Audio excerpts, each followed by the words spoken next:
I'd like to welcome you all to this celebration of the strange but wonderful love of Sarah Stanek. As the one who first introduced them, I'd like to say, told you so. Now, let's talk about love. Both Nat and Sarah have asked their friends to do a brief reading on the subject.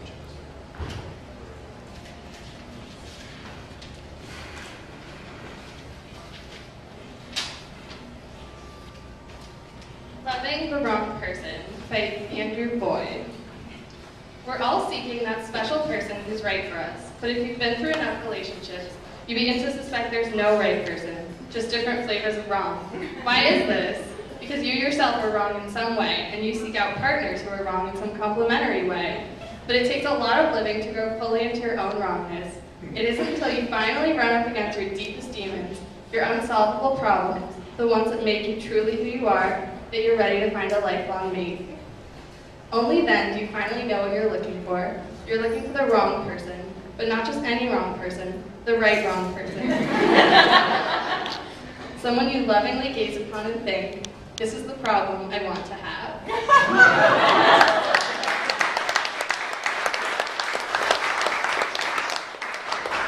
This is an adaptation of A Year by C.S. Lewis. If the old fairy tale ending, they lived happily ever after, is taken to mean they felt for the next 50 years exactly as they felt the day before they were married, then it says what probably was, nor ever would be true, and would be highly undesirable if it were. Who could bear to live in that excitement for even 5 years?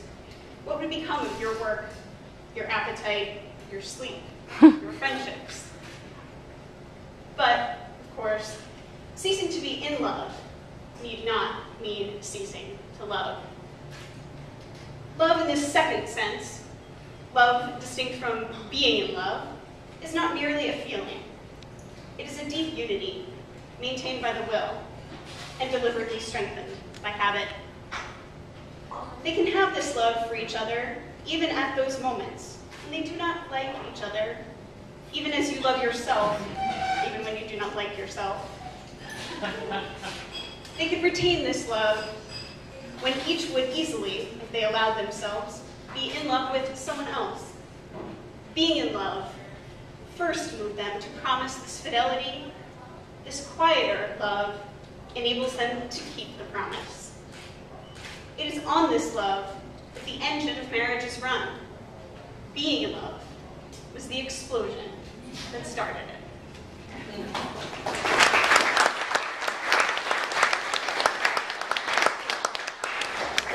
So that's love, ain't it great? But marriage is choosing to take another step, to live publicly, as a unit, recognized by friends and family, and not always governments, as something more permanent than just two people in love.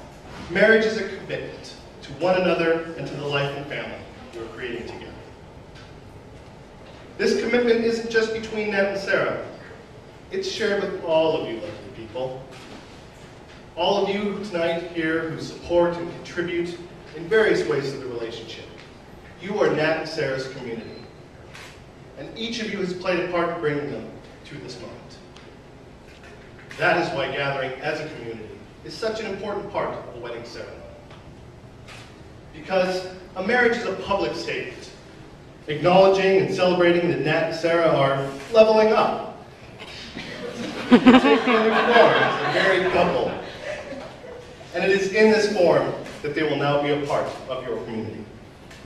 Nat and Sarah, you've each written vows, and it's time to share them with each other.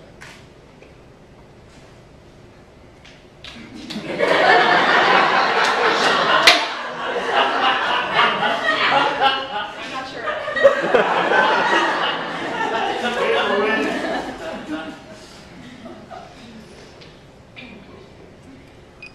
Even though I've made lots of jokes about doing Star Wars vows, just exchanging a quick I love you and I know and being done with it, and that's an Empire Strikes Back reference, I can explain it later.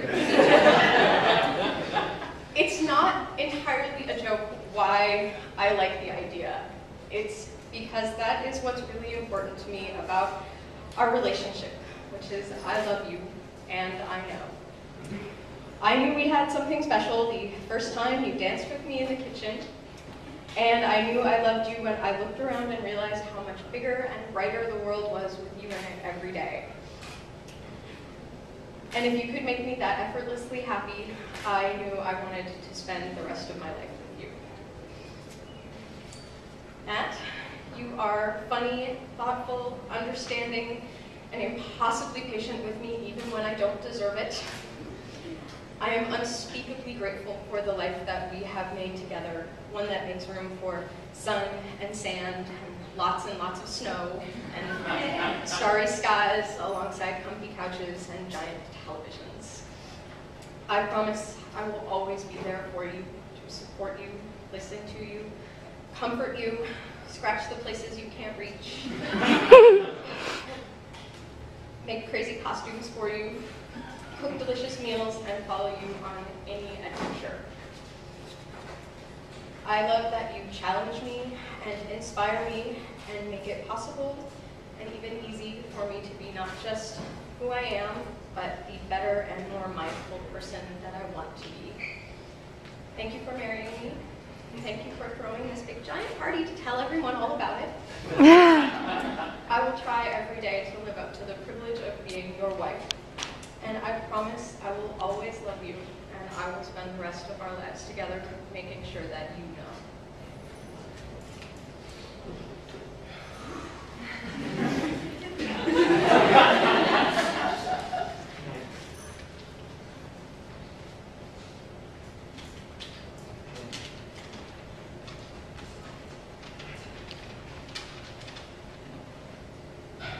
A friend once remarked to me, some good Samaritans were pulling my car out of a snowbank late at night on an otherwise deserted stretch of highway, that she thought I must have a guardian angel. Angels is not something I would normally say I believe in, but I have to admit that I've had some incredibly lucky moments in my life, from being saved from frostbite by strangers to surviving a spinal injury ready to hit the slopes again the next year. Nothing, though, compares to the incredibly complex and circuitous set of circumstances that led to us meeting. I still feel incredibly lucky every day that we met. I'm convinced that once we got close enough to each other, love gravity did the rest, and we fell towards each other like two celestial bodies in a ballet of the heavens. You fit into my life so seamlessly from the very start that it's almost hard to remember things being any other way. The nerd in me wants to say you were retconned into my life. All of a sudden, I was sharing my life with an amazing woman, and in a way, it felt from the start as if we'd been together for years. I love that when I get tired, I can talk in only grunts and animal noises, and you still know what I mean. I love that you let me make beer in your bathtub. But mostly, I love that no matter how much I feel otherwise, you always make me feel like the most important man in the world. I promise to do my best to provide you with the same endless supply of love and affection that you do me, and to remind you when I can what an amazing, one-of-a-kind woman you are.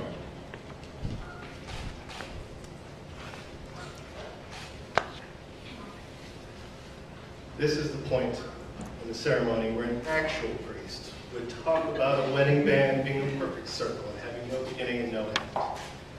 But we all know that rings have a beginning. Ore is dug up from the earth.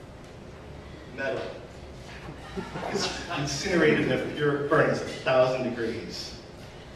It's extracted from impurities and other components. It's poured into a mold, cooled, and then polished painstakingly. Something beautiful is made. Love is like that. It's hot, dirty work.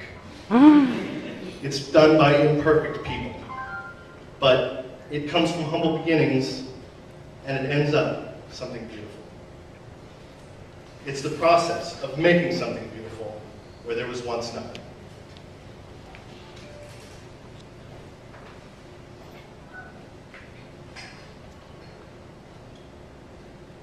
Nat, please take Sarah's ring, put it on her finger, and repeat after me. With this ring, I give you my love, I give you my love, And I know you will love to fidget with it. And I know you would love to fidget with it. Sarah, please take Nat's ring, put it on his finger, and repeat after me. With this ring, With this ring, I give you my love, I give you my love. and I forgive you in advance for losing it in a year. And I forgive you in advance for losing it in a year.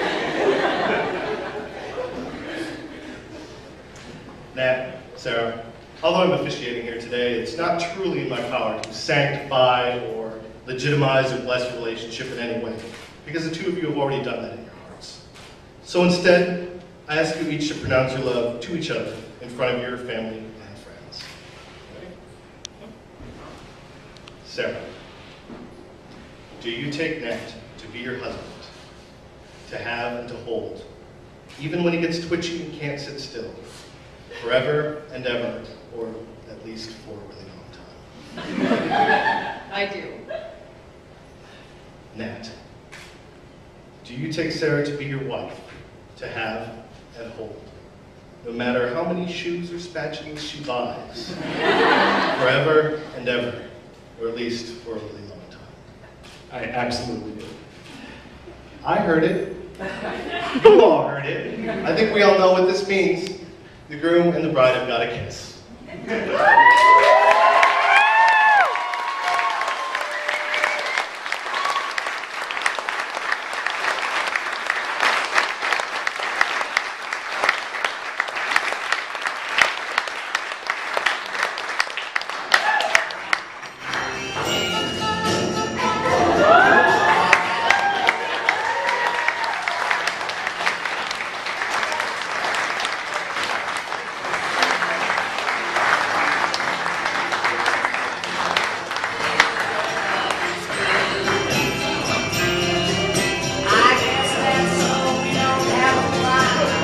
All right, folks, dinner's on the way, so get a drink, and it'll be here shortly. Thanks very kindly.